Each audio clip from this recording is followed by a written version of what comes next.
रोशनपुर नाम के गांव में चंदा और शांति नाम की जिठानी और देवरानी रहती थी।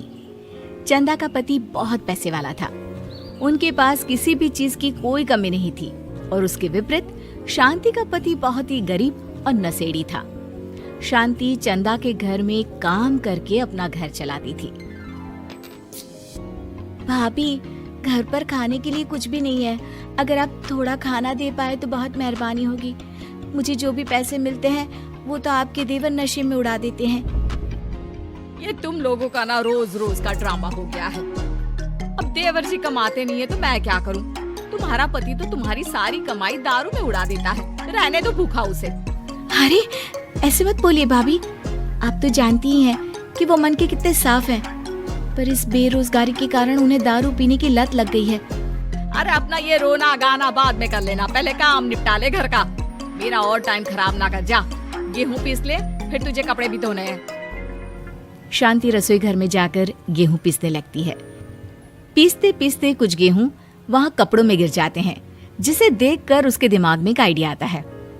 क्यों ना ऐसे ही थोड़े गेहूं मैं अपने पल्लू में बांधकर घर ले जाऊं, फिर एक बर्तन में जमा कर लूंगी और उसे पीसकर रोटी बना लूंगी। कुछ दिन तो ऐसे ही चलता रहा, मगर फिर एक दिन चंदा ने शांति को ऐसा करते हुए देख लिया। अरे पहले तो मुझे लगा तुम लोग बस गरीब हो, पर तुम लोग तो चोर भी हो।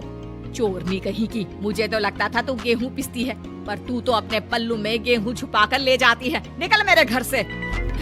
मुझे माफ कर दो भाभी, हमारे पास खाने के लिए एक दाना तक नहीं था, इसलिए मुझे ये सब करना पड़ा। अरे तुम लोग मेरे रिश्तेदार हो, इसीलिए दया कर तुझे मैंने अपने घर पे काम पर रख लिया। पर तू और तेरा पति हमारे खानदान का नाम मिट्टी में मिलाने पर उतारू हो चुके हैं। आपको मुझे जितनी गालियाँ देनी है दीजिए, मारना है तो मार भी लीजिए भाभी, पर मुझे काम से मत निकालिए।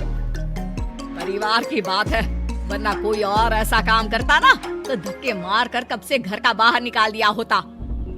रोते रोते शांति अपने घर चली जाती है, जहाँ उसका नशेड़ी पति कहता है, अरे कहाँ रह गई थी कामचोर? इतनी देर क्यों कर दी?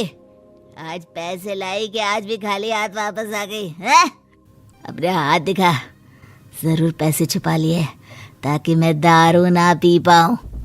नहीं जी, मैं आपसे क्यों छुपाऊंगी? और अभी आप दारू पीने की बात कर रहे हैं, उसी कारण तो आज हम लोगों की ये हालत हो गई है। किसी काम की नहीं है तू, बिना मार खाए समझेगी नहीं। रख, अभी तेरे होश ठिकाने लगाता हूँ। रामलाल शांति को बहुत मारता है। शांति का मन दुखी हो जाता है और वो गांव के तालाब के पास के एक पेड़ के नीचे बैठकर फूट फूट कर रोने लगती है।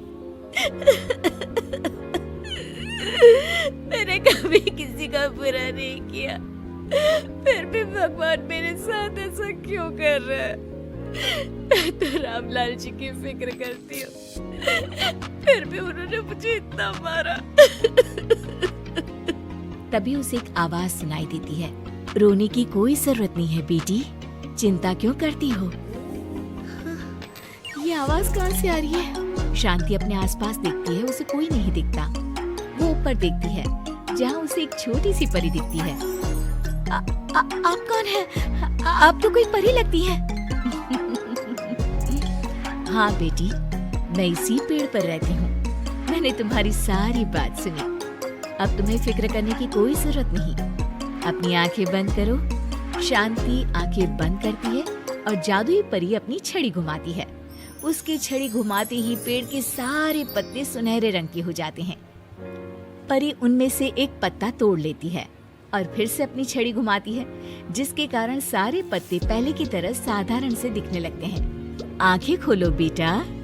लो, इस पत्ते को ले जाकर अपने तकिए के नीचे रख देना। ये तो एक साधारण पत्ता है, इससे क्या होगा? ठीक है, अगर आप कहती हैं तो मैं इसे रख लेती हूँ। शांति उस पत्ते को लेकर अपने घर जाती है और अपने कमरे में तकिए के नीचे रखकर सो जाती है। सपने में उसे वही पेड़ वाली जादुई परी दिखाई देती है। बोलो शांति, क्या चाहिए तुम्हें? मैं चाहती हूँ हम बहुत अमीर हो जाए और मेरे पति नशा करना छोड़ दें, उन्हें कोई काम भी मिल जाए। कल जब तुम सुबह नींद से जागोगी, तुम्हारी इच्छा पूरी हो गई होगी।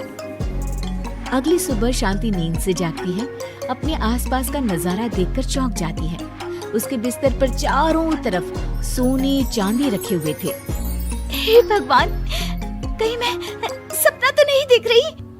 इतना सारा सोना, वो भी मुझ गरीब के पास। रामलाल जी को बताती हूँ, वो बहुत खुश होंगे। शांति जैसे ही कमरे के बाहर जाती है, वो देखती है कि रामलाल सूट बूट पहने काम के लिए बाहर जा रहा होता है।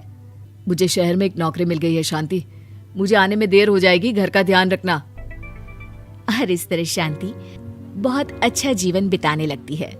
उसके पास अब किसी भी चीज की कमी नहीं रह जाती। रातों रात शांति के पास आए इतने पैसों को देखकर उसकी जिठानी उससे पूछती है, अरे क्यों रे शांति, कहीं बड़ा हाथ मारा है क्या? अचानक तुम लोगों के पास इतना पैसा कैसे आ गया? नहीं नहीं भाभी, ये सब तो जादुई परी के दिए हुए पत्ते का कमाल है। शांति जादुई पत्ते के बारे में सारी बात चंदा को बताती है, जिसे सुनकर चंदा के मन में लालच आ जाता है और वो झूठ मूठ रोते हुए उसी पेड़ के नीचे जाती है जहाँ उसकी रोने की आवाज सुनकर जादुई परी कहती है, क्या हुआ बेटा, क्यों रो रही हो? मैं बहुत गरीब हूँ, मेरे पति मुझे बहुत मारते हैं, अब मैं जीना नहीं चाहती। चिंता मत करो बेटा, अपनी आंखें बंद करो।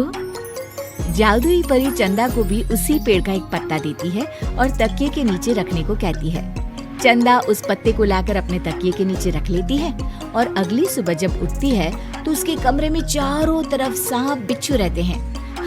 अरे बचाओ बचाओ, कोई मुझे बचाओ, ये कैसा पत्ता है जिसे लाने के बाद उस गरीब शांति के पास तो इतना सारा सोना आ गया और मेरे चारों तरफ ये सांप बिच्छू, अरे कोई बचाओ।